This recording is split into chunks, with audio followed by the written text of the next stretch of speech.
Philippine voters. There was a ballot that was rejected first. Live mula sa GMA Network Center, ito ang 24 oras.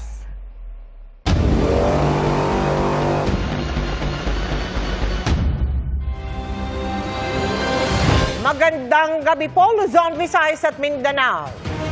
Malawakan at mapaminsalang baha ay dinulot ng bagyong Tino matapos ang 5 beses nitong paglandfall. Partikular na napuruhan ang Visayas. Sa Cebu, maraming residente ang kinailangang saklolohan sa mga bubong o second floor. Ang ilan, napaiyak na lamang sa takot. Sa isang bahagi ng Talisay City, tinangay ang maraming bahay malapit sa umapaw na ilog. Kabi-kabila rin ang kinasang rescue operations. At nakatutok si Sandra Aguinaldo.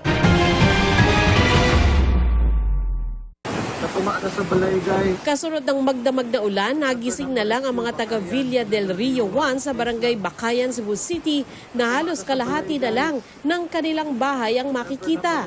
Ang mga sasakyan, tila laruang nagpalutang-lutang sa taas ng baha. Sa iba pang kuha ng used cooper, may mga sasakyan ng tuluyang nalubog sa tubig o di kaya'y nagpatong-patong matapos anurin. May mga residente ring tila basang sisiw na naghihintay ma-rescue sa bubong. Nagpasaklolo naman ang ilang taga Sitio Galaxy sa barangay Danglag sa bayan ng Konsolasyon. Sa National Highway ng lungsod, hanggang baywang ang kulay tsokolating baha kaya walang makadaang sasakyan. Hindi makapunta kong emergency. Pwede please guys. Tabangin. Napaiyak naman sa takot ang residenteng ito ng Villa Azalea sa barangay Kutkot sa bayan ng Liloan dahil sa taas ng baha. Lubog na ang unang palapag ng mga bahay at nagsilutangan na rin ang mga sasakyan. Marami sa mga residente binalot sa trapal ang mga sarili habang naghihintay ng rescue. Lubog din sa baha ang bahaging ito ng barangay Hubay sa Liloan. Sinagip ng Red Cross ang mga stranded sa ikatlong palapag ng isang bahay. Nirespondihan din ang isang buntis na dinala sa ospital. Pati ilang senior, PWD at alagang hayop. Sa Sitio Tigbao sa barangay Talamban, na-recover ng BFP ang labi ng isang lalaking tinangay umano ng ilog. Umapaw rin ang ilog sa Dumlog sa bayan ng Talisay kaya nalubog ang maraming bahay sa San Pio Village. Sa taas ng tubig, napilitan ng ilang residente na manatili na lang sa ikalawang palapag ng kani-kanilang bahay. May mga residenteng kinailangang saklolohan. Kasunod naman ang pag-apaw ng Mananga River, ganito ang tumambad sa mga opisyal na nag-inspeksyon doon. Mga sirang bahay na di na mapapakinabangan. Nailikas naman ang mga residente bago pa tumama ang bagyo. Calling, Cebu City. Binaharin ang barangay Tabok sa Mandaue City. Sa bahay na ito sa barangay Umapad, maraming gamit ang nasira matapos malubog sa baha. Sa Silago, Southern Leyte, kung saan unang naglandfall ang bagyong Tino, saktong alas 12 ng madaling araw kanina, ganito ang tumambad sa mga residente. Mga nawasak na bahay at nagbagsak ang puno at poste. Nagsagawa na ng clearing operation sa mga otoridad pero inaalam pa ang lawak ng pinsala roon at bilang ng mga apektadong pamilya. Sunod namang naglandfall ang bagyong Tino sa Bourbon, Cebu, pasado alas 5 kanina, bago ito tumama sa Sagay City, Negros Occidental. Sa Barangay Crossing, Magalyon, sa bayan ng Moises Padilla, halos bubong na lang ang nakita sa taas ng baha. Ang ilang residente tuloy nagsiakyata na sa bubong. Pinalubog din ng bagyo ang La Libertad sa Negros Oriental. Ang mga residenteng kailangan lumabas, no choice kundi lumusong sa baha. Naabot na sa... Oh my God, Ginoo ko. Naabot na sa... Sa Gihungan City, halos umapaw na ang dike sa lakas na ragasan ng tubig.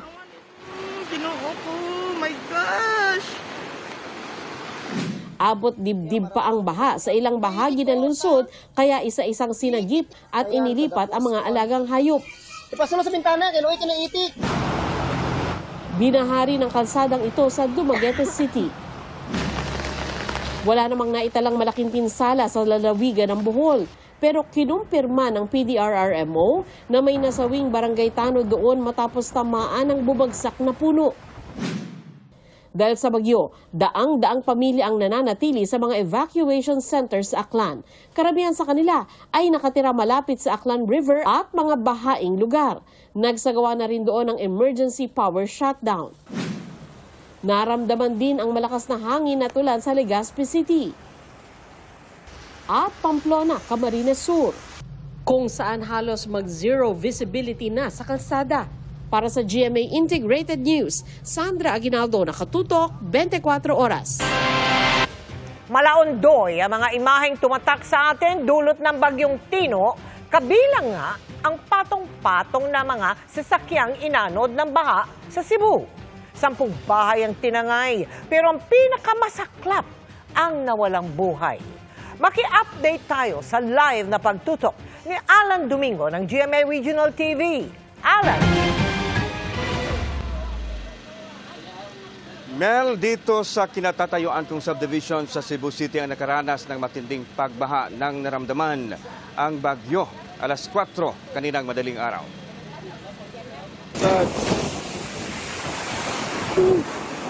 Ganito katindi ang baha kaninang madaling araw sa subdivision na ito sa Barangay Bakayan, Cebu City. Sa video na kuha ng isang netizen, maraming kotse nagsipaglatangan dahil sa taas ng tubig. Nang bahagyang humupa ang baha, ito na ang tumambad. Nagkapatong-patong na ang mga sasakyan na tila malalaking laruan. Naabutan ng GMA Regional TV ang isinagawang rescue operation sa mga residente ng naturang subdivision.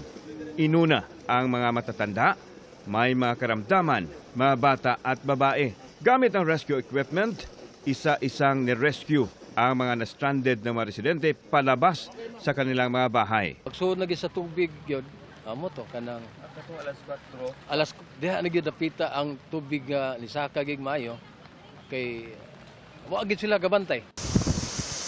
Ayon sa mga residente, alas 4 kaninang madaling araw naramdaman nila ang bagyong Tino. Dahil sa malakas na ulan, umapaw ang sapa na kalapit ng subdivision kaya rumagasa ang baha. Marami sa mga residente ang hindi nakalabas nang umabot hanggang 10 to 12 feet ang level ng baha. Dahil malakas ang current, mas pinili nilang manatili sa ikalawang palapag ng kanilang bahay. Kalit ni inani ng tubig. Wa may magdahom nga moabot ning tubiga inani. Ang mga inanod na sasakyan ay nagpatong-patong na. May ilang napasok sa loob ng basketball court ng nasabing subdivision. Nagbahag sugod ang kusina ug ang CR. Then sunod, paspas lang kayo nga ni sirit kay di na mabili ang portahan. Sabi ng mga residente, hindi nila inakalang mangyayari ito dahil hindi naman sila nakaranas nito noong bagyong Odette. Nag-inspeksyon naman si Cebu City Mayor Nestor Archival sa flood area at kinausap ang mga apektadong residente. Dahil namatay nga ako na ibaw ang duha ka buok. Pero dili pa nato na ma-confirm kay wa mo klaro nga communications. Mayroon nakitang bangkay ng matandang lalaki sa di kalayuan ng Barangay Bakayan sa sitio Tigbao, Barangay Talamban na inanod ng baha. Nay samba nga tumba ba dito rin siya na pasok. Pero sa ni naitubig? Naitubig sir. Ang baha ba ni lapaw naman sa amuan. Samantala, 10 kabahayan sa sitio Tigbao ang inanod din ng baha. Ang bahay ni Danilo, flooring na lang ang natira matapos inanod ng rumaragasang baha. Kadlaw na, purti naman kusuga. Wala lang ko balik dire. Nasawi naman ang kalabaw ng pamilya ni Victor Mingo matapos malunod. Kinatay nila ito para mayroon silang makakain at ang kaniyang mga kapitbahay. Si Victor muntik nang inanod ng baha. Buti na lang nakaakyat siya sa kawayan at na-rescue. Dahil sa magdamag na pag-ulan, muntik nang umapaw ang tubig sa Guadalupe River. At nang namonitor ng barangay ang level ng tubig sa Guadalupe River, agad na inalerto ang mga residente sa sitio Sapang na mag-ingat. Samantala sa social media post naman ng Our Lady of the Sacred Heart Parish Capital, makikita na pinasok na ng tubig baha ang ground floor ng simbahan. 1 a.m. nang simulang bumuhos ang malakas na ulan sa Cebu, pero humina ito ng bandang 2 a.m. Muling bumuhos ang malakas na ulan o torrential rain bandang 4 a.m. hanggang maglandfall ang bagyong Tino kaninang 5:10 a.m. sa bayan ng Bourbon.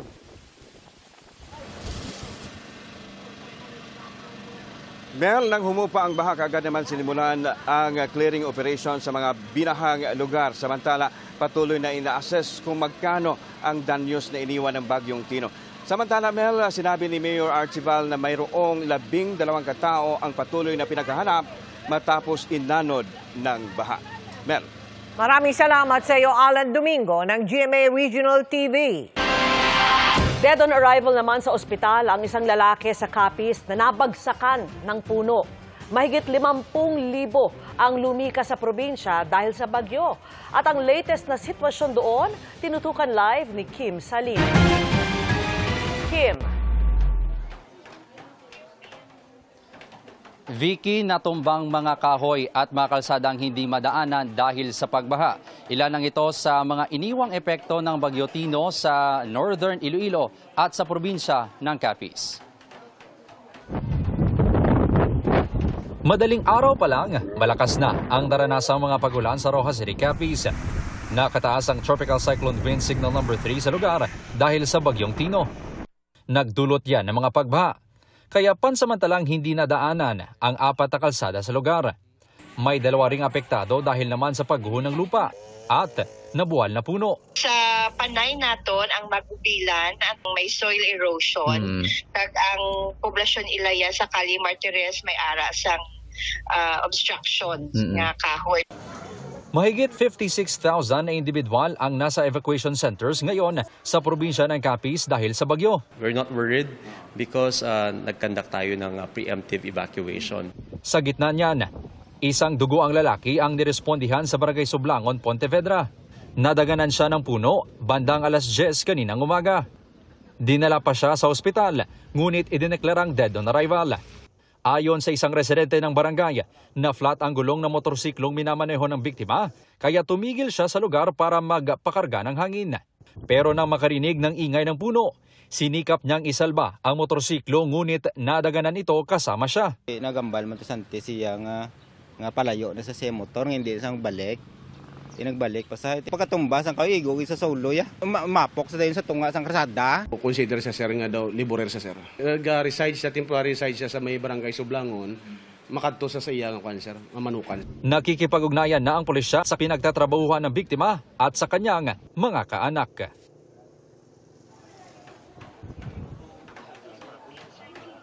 Vicky, kahit dumaan ang bagyo sa Rojas City at marami na ang excited na umuwi, mahigpit pa rin pinaalala ng alkalde na lungsod sa mga residente na ipagpabukas na lang ang pagbabalik sa kanilang mga bahay, lalong-lalo na ang mga may bata, PWD at senior citizens.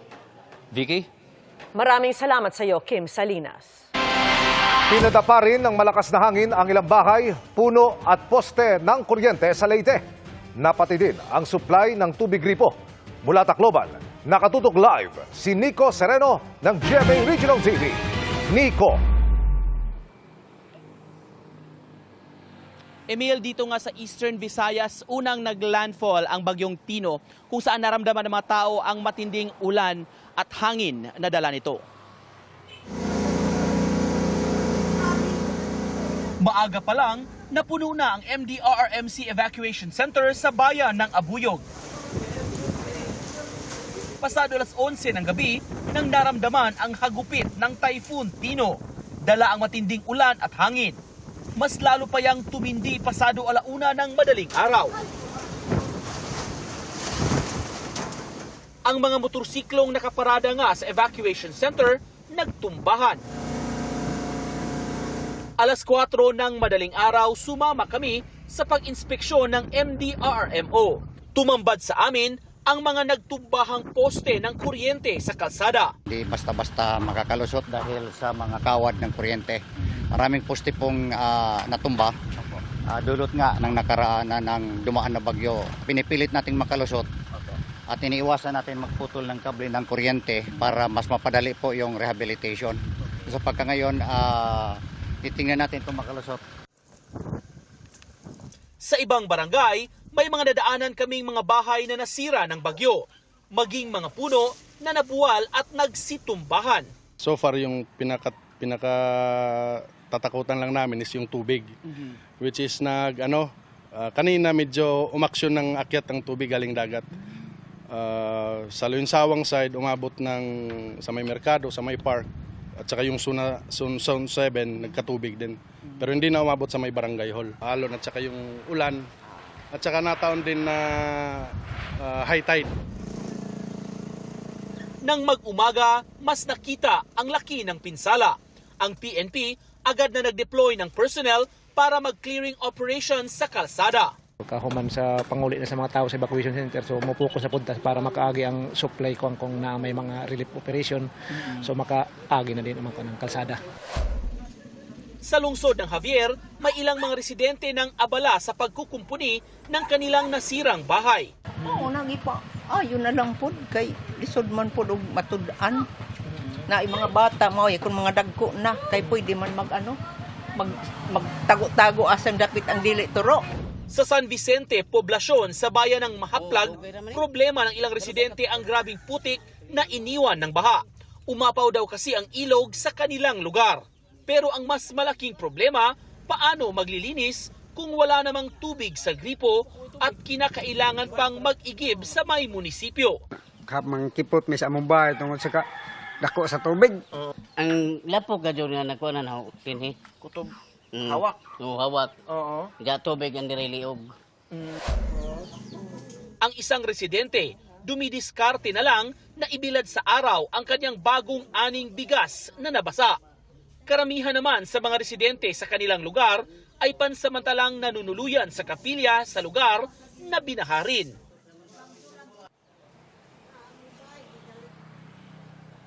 Sa ngayon, Emil, ay hindi pa naibabalik ang linya ng kuryente at komunikasyon sa maraming mga lugar dito sa Eastern Visayas. Nagpapatuloy pa rin ang damage assessment ng mga otoridad sa kabuang epekto ng bagyo. Emil? Maraming salamat, Nico Sereno ng GMA Regional TV. At mga kapuso, unti-unti pong tumatambad ang epekto ng Bagyong Tino. Sa pinakauling tala, 19 ang napaulat na nasawi at bine-verify kung dahil sa epekto ng bagyo. Umabot naman sa 1,400 na mga stranded sa mga pantalan dahil hindi makapaglayag ang mga sasakyang pandagat. Siniguro naman ng palasyo na tinutulungan na ang mga apektado. Nakatutok si Ivan Mayrina. Oras ang hinahabol para hindi na lumala ang epekto ng Bagyong Tino sa bansa. Kabilang napaulat na nasawi na umabot na sa 19, bagamat bineberipika pa kung dulot ng bagyo. Nangangala pa ng dagdag na impormasyon ng Office of Civil Defense, lalo't may mga lugar na hindi pa naabot dahil sa nagpapatuloy na ulan at hangin at mga pagbaha. Pero mahigit 1,700 tauhan ito ang nakatutok na sa clearing operations. Kailangan ding alalayan ng 1,400 ang stranded sa mga pantalan habang bawal pa maglayag at ayusin ang supply ng kuryente. Ngayong 8 electric cooperative ang may total power outage at 15 ang may partial outage. Ayon sa palasyo, iniutusan ni Pangulong Bongbong Marcos ang pagtutok ng pamahalaan sa mga epektong ito. Tutungo rin ang ilang miyembro ng gabinete sa mga pinakaapektadong probinsya upang personal na alamin ang kalagayan at tiyaking na ibabalik agad ang mga pangunahing serbisyo. Tinitiyak ng pamahalaan ang patuloy na pagkilos upang mapabilis ang pagbangon ng ating mga kababayan. Kabilang sa mga napuruhan ng Cebu na hindi pa nakakabangon sa 6.9 magnitude na lindol nitong September 30. Kabilang sa halos 400,000 maagang pinalikas roon ay ang mga nawalan ng tahanan dahil sa pagyanig. Some of those who are at the tent cities, yun kasi kailangan i-dismantle ang tent city kasi that will not withstand itong malakas na bagyong dadaan. So they were transferred to more sturdy evacuation centers, some to modular shelter units. Mahigit 2 milyong family food packs na naipamahagi ng DSWD habang dumarami ang mga nasa evacuation center. Bukod sa mga food packs, sleeping at hygiene kits, partikular na tinututukan ang kapakanan ng mga vulnerable sector tulad ng nakatatanda, mga kababaihan at mga bata. Isa po sa tinitingnan natin ay dapat meron pong functional water and sanitation health facilities. Meron din pong mga alternative learning activities or learning modalities para po sa mga kabataan at sa mga mag-aaral natin ng mga internally displaced persons. Inaasahan magdedeklara ng state of calamity sa ilang lungsod, bayan o probinsya para magamit ang kanilang mga calamity fund. Ang quick response fund naman ng DSWD na una nang pinadagdagan ng Pangulo kasunod ng sunod-sunod na kalamidad. Para sa GMA Integrated News, Ivan Mayrina, nakatutok, 24 oras.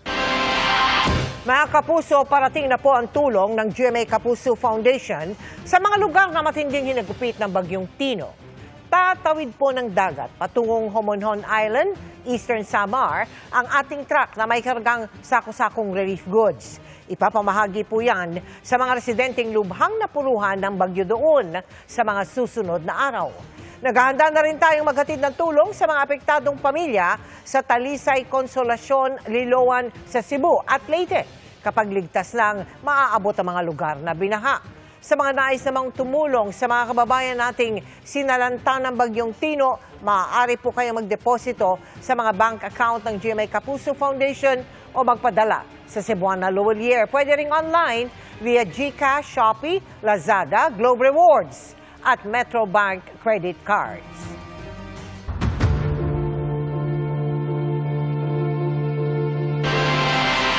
Inasasampahan na ng kasong administratibo sina dating DPWH Secretary Manuel Bonoan at iba pang dawit sa mga ghost flood control project sa Plaridel, Bulacan. Rekomendasyon yan ng Independent Commission for Infrastructure sa Ombudsman. At nakatutok si Joseph Moro.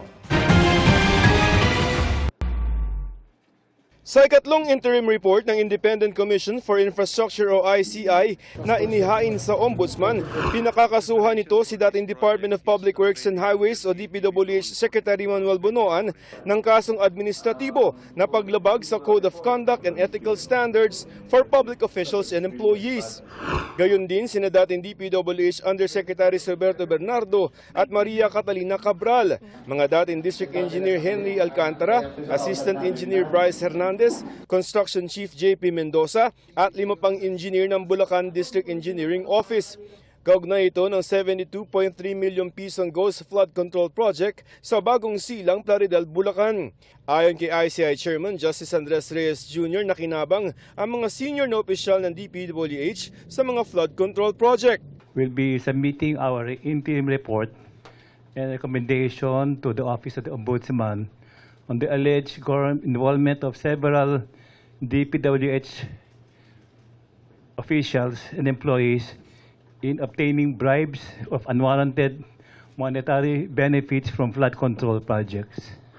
Tungkol kay Bonoan, sabi ng ICI, may supervision at control siya bilang kalihim. Pero tinalikuran ni Bonoan ang tiwala ng publiko kaya naisakatuparan daw ang anomalya ng mga senior officials ng DPWH. Nabigo raw si Bonoan na maging maingat kaya nagresulta raw ito sa anomalya. Dagdag pa ng ICI, harap-harapan daw na nangyari ang pagnanakaw ng pondo ng bayan. At kung hindi pa raw sa State of the Nation address ng Pangulo ay magpapatuloy pa sana ang pangungulimbat. Kung mapapatunayang lumabag sina Bonoan, maaari silang makulong ng hindi lalampas sa 5 taon o pagmultahin ng 5,000 pesos o pareho. Maaari rin silang hindi na makaupo sa gobyerno. Ang umunoy kapabayaan ni Bonoan ay patungkol sa proyekto ng DPWH Bulacan 1st District sa kontraktor na Top Notch Catalyst Builders Incorporated na pagmamayari ng isang Yumir Villanueva. Para dapat ito sa isang riverbank protection structure sa Bagong Silang, Plaridel, Bulacan na nagkakahalaga ng 72.3 million pesos. Pero sa investigasyon ng Commission on Audit o COA ay hindi naitayo sa sinabing lokasyon ng nasabing proyekto. Pero may certificate of completion ito noong May 2025 lamang at nabayaran ito. Kaya bukod sa kasong administratibo, pinakakasuhan din ng kasong kriminal na graft, malversation of public funds, falsification of public documents, at paglabag sa Government Procurement Act at Presidential Decree No. 1759, sina Alcantara, Hernandez, ang owner ng Top Notch sa Villanueva, at iba pang taga DPWH Bulacan District. Sinisika pa ng GMA Integrated News na makuha ang panig na Bonoan at ng iba pang inirekomendang kasuhan ng ICI. Ang isinumiteng rekomendasyon ng ICI sasailalim naman sa fact-finding ng Ombudsman para malaman kung maiahain ito sa korte. More are coming. I repeat, more are coming. We will go into fact-finding immediately because these are referrals and they may need more documents to be able to for us to be able to file cases for preliminary investigation. Samantala, pinasama na ng ICI na pakasuhan din ng bribery, corruption of public officials at plunder kasama ni na Senador Jinggoy Estrada, Senador Joel Villanueva at dating Congressman Saldico, Sina Alcantara at Chief of Staff niya na si Carlo Rivera, Hernandez, Mendoza, aide ni Villanueva na si Peng, Mina Jose ng WJ Construction, mga aide ni Ko na sina alias Paul at Mark. Sinisika pa ng GMA Integrated News na makuha ang kanilang panig. Para sa GMA Integrated News, Joseph Morong, nakatutok 24 oras.